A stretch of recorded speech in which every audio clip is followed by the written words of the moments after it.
This week, to be closer to China, stunning events on the Korean Peninsula. A summit between DPRK North Korean leader Kim Jong-un and U.S. President Donald Trump. A summit between Kim and South Korean President Moon Jae-in calling for a peace treaty and denuclearization. Kim suspends DPRK tests of nuclear weapons and ballistic missiles. Kim changes DPRK's top national priority to economic development. And now that their economy remains in quite a weak shape, so now it's high time to shift their strategic focus from the nuclear and missile to the economy. Simply because without a solid economy, the regime will not be sustainable. The nuclear and the missile existence, maintenance will not be sustainable. Solid economy is the base for everything. So what's next? What are various scenarios?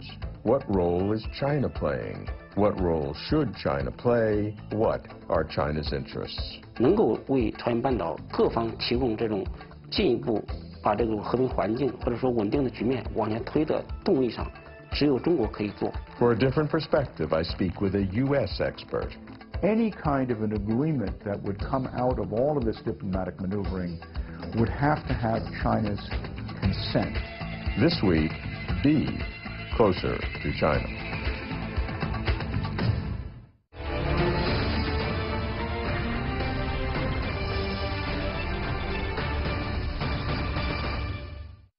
Surprises are nice at birthday parties, but rarely in international geopolitics.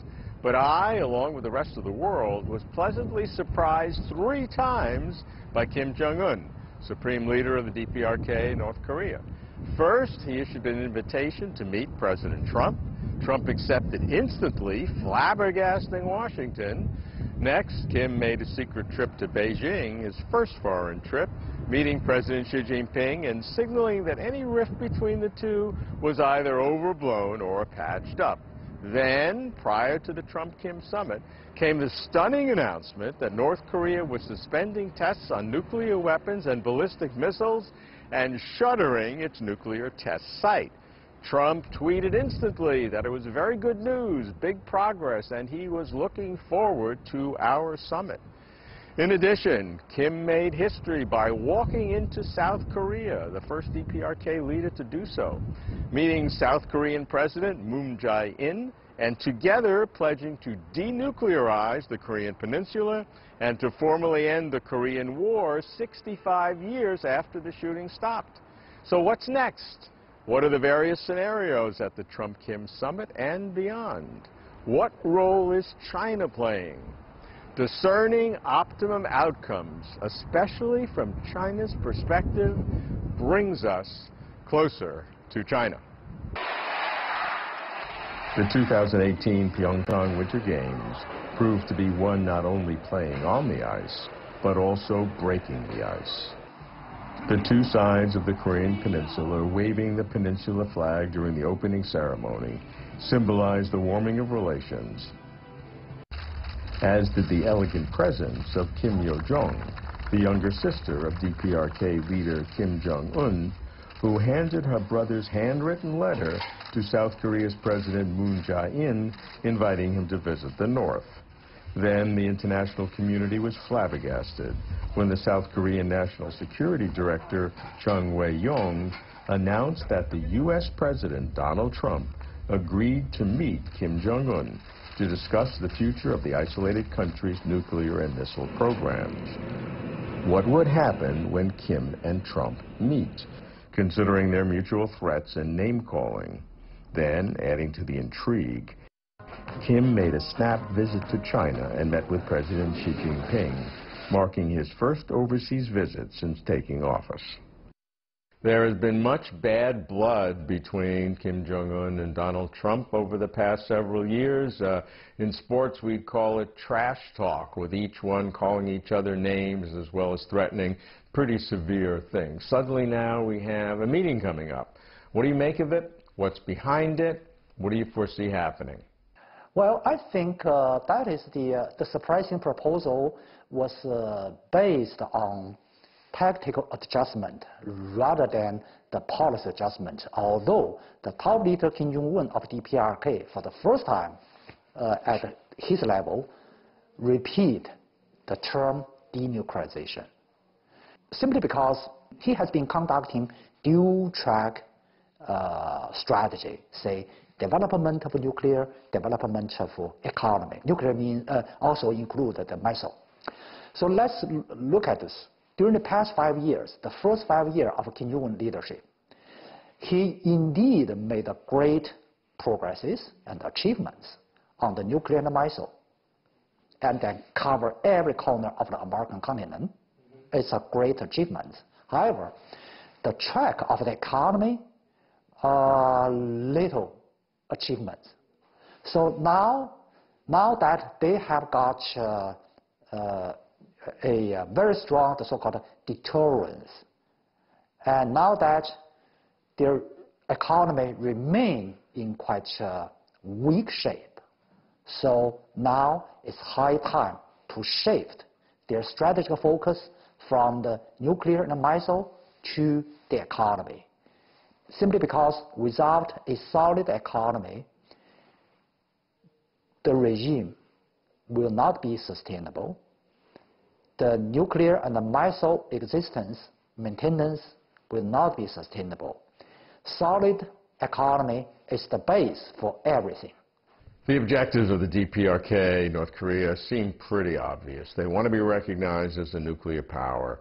They want to have international recognition of their government and the continuing leadership. They don't want threats to that leadership. China and the U.S. want denuclearization. What do we expect to actually happen? What kind of progress can there be made? 朝鲜为什么会提出来跟美国去谈？ Why did the DPRK propose to talk directly with the United States? Because it believes that the U.S. will play the biggest role in solving its so-called security problems and many follow-up economic development issues. Therefore, the target of all its actions, including nuclear and missile experiments, is the United States. The DPRK believes only if its nuclear force was elevated to a level which can frighten the U.S. and threaten its security will the United States come to talk. However, this goal cannot be achieved now. Yet the U.S. still agreed to talk. Why? Besides the reasons already mentioned, the DPRK also recognized that with pressure from neighboring countries and the international community, nuclear weapons will not bring real security to the country. Rather, that has made the security environment even worse. The sense of insecurity caused by possessing nuclear weapons prevails now. In this case, the DPRK intends to propose that the abandonment of nuclear weapons and denuclearization were the wish of late leaders. Under such circumstances, the DPRK and the U.S. will sit down and talk, since the DPRK's vision of denuclearization also meets the demands of the U.S. in Northeast Asia. So now we have the meeting with Kim Jong-un and Moon Jae-in, and what do you make of that? Well, the meeting was well prepared for, that's obvious. I don't want to say it was entirely scripted, but Moon got out of it more or less what he wanted, which, you know, really, if I were to look at the communique, it's a pastiche of every past agreement, unfulfilled agreement between the two Koreas going back to 1972. It's trying to establish a set of parameters and guidelines within which they can elevate their relations again. He did not talk as much about the economic dimension because, of course, North Korea is under severe UN sanctions, so there's an implication that they want to go down this path, the proviso being that the two Koreas would reach a notional peace agreement. They would normalize their relationship in a variety of spheres. They would restore railroad line between North and South. None of these are new ideas in particular. The peace agreement might be a little different, but I could give you a stack of documents this high with these kinds of goals that have never been fulfilled. And at the very end of this agreement, there was a reference to supposedly a shared agreement to the complete denuclearization of the Korean Peninsula. That's the terms that North Korea uses. Now, whether that really means what it says, and here again I would say that the United States looks at those words and figures, well, complete means complete. That's not really what Kim Jong-un has in mind. He wants acceptance from the United States as a nuclear weapons state. In a move that stunned the world, Kim Jong-un announced that the DPRK will stop tests of nuclear weapons and launches of ballistic missiles. And, seemingly to confirm their commitment, they will also shutter the country's nuclear test site. China had long opposed what it called a vicious cycle of nuclear and missile tests by the DPRK and sanctions and military drills by the U.S. and South Korea. Although the U.S. and South Korea rejected the false equivalence and continued both sanctions and drills, the rationale behind the North's behavior is obviously its security concerns.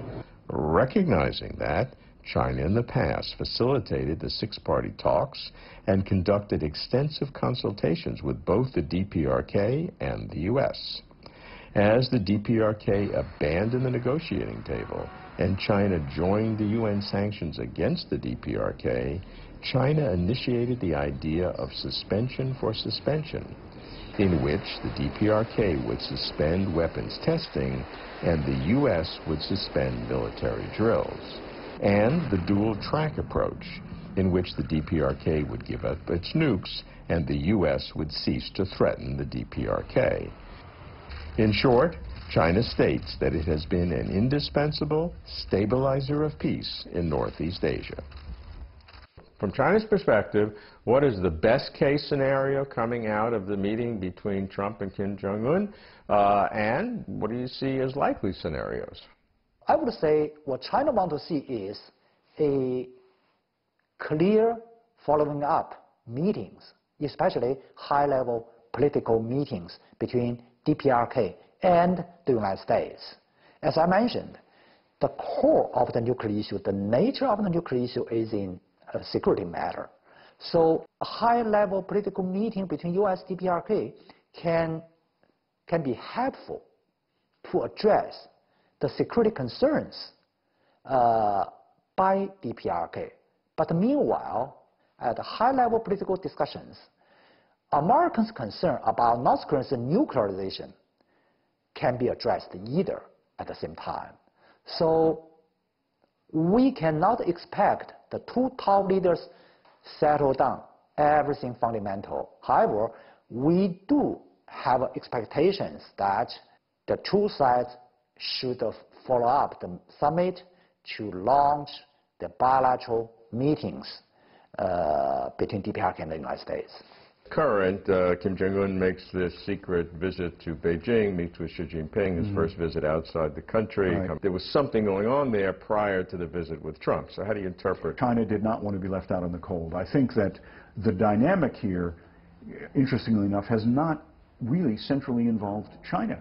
I mean, the Chinese continue to try to seek opportunities to deal with the North Koreans, but for China to be left out of that process, both in terms of face and otherwise, would not have been acceptable. And I think the implication was any kind of an agreement that would come out of all of this diplomatic maneuvering would have to have China's consent. How might these talks between Kim Jong-un and Donald Trump play out? As we know, there were six-party talks that went on for many, many years and ended almost a decade ago. Do you see those talks resuming with six parties, or might there be fewer? Might there be 3 or 4 parties in terms of two Koreas, China and the U.S.? 地方会谈呢，确实在这个稳定朝鲜半岛 The six-party talks was the best solution to stabilize the situation on the Korean Peninsula under the conditions at that time. However, from a historical perspective, it was stopped for so many years. It is rather difficult to resume the six-party talks under present conditions. However, many agreements that have been made during the process, including the September 19 joint statement, have played an important role in building the framework and figuring out the direction of resolving nuclear issues.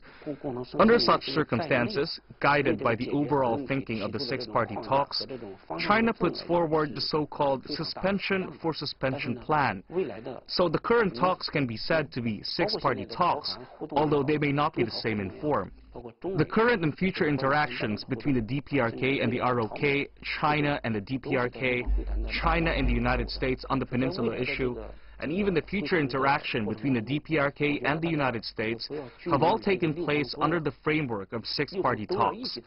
Therefore, in future talks, I think everyone should not hold on to the formality of six-party talks and insist all six parties to be together to talk.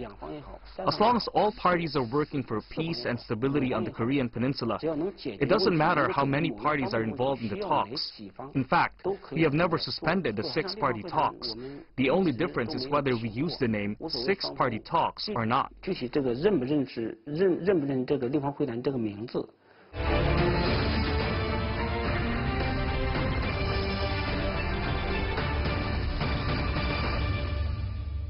In a recent party conclave, the third plenary session of the 7th Workers' Party of Korea Central Committee, Kim Jong-un announced that the DPRK will make a dynamic breakthrough in economic development under the uplifting military slogan, "Let us further accelerate the advance of our revolution by concentrating all our efforts on socialist economic construction."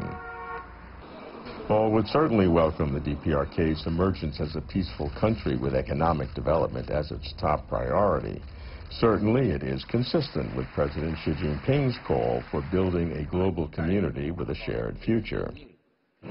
Yet the Trump administration said that they are not going to make the same mistakes of previous administrations, and so they are not going to take the DPRK simply at its word.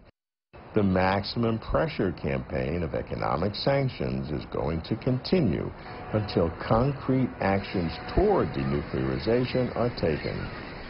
With the Korean Peninsula once again at a historical crossroads, China once again plays a critical role.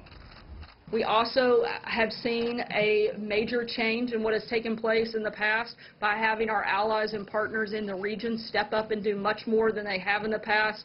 China has taken a more active role in putting pressure on North Korea. They can certainly do more. We hope they will and will continue working with us. And that's all at the direction and because of the relationship that the President has built with President Xi of China. In the forthcoming meeting between President Donald Trump and Kim Jong-un of the DPRK North Korea, what role should China play? China has been putting a lot of inputs to encourage many kind of dialogues. So I think, firstly, the upcoming summit is partially contributed by the China's past long-time efforts. And secondly, China will pay more attention to the follow-up. Say, the upcoming summit seems to be certain, but the follow-up is quite uncertain. So China will make more efforts to keep the momentum made by the two summits and the Kim Jong-un's visit to Beijing. Actually, we have a 2+1 summit in this short period. Say, two summit, say, the two Koreas and the North Korea in the U.S. plus the China-North Korean summit before the two summits. So I always call this round of dialogue progress was launched by the 2+1 summit. And we need to jointly highly value the three summit and make greater joint efforts to let the summit continue for the dialogues. Finally, we organize a scheme with two wheels. One wheel, as I mentioned, the six-party talks designing to denuclearization, and the four-party talks designing to permanent peace regime building up. At the upcoming summit and in the process that will succeed it, what role can China play? What role should China play? I think it would be very important, no matter what the outcome here, that the United States be closely consulting with China about this, informing China of what goes on, and seeing ways in which China could serve as a facilitator of this, that you would ultimately see the emergence of some kind of a four-party process involving both Koreas, China, and the United States. No doubt the Japanese and the Russians would grumble if they were excluded, but those are the four core factors in this, so that the Chinese would not feel excluded from this, and that we could work with them, if they were so desiring, to shape what the outcomes would be in the aftermath of such a meeting. And this is frankly what the real test of great power relations should be like. You don't have to be allies. You're not allies.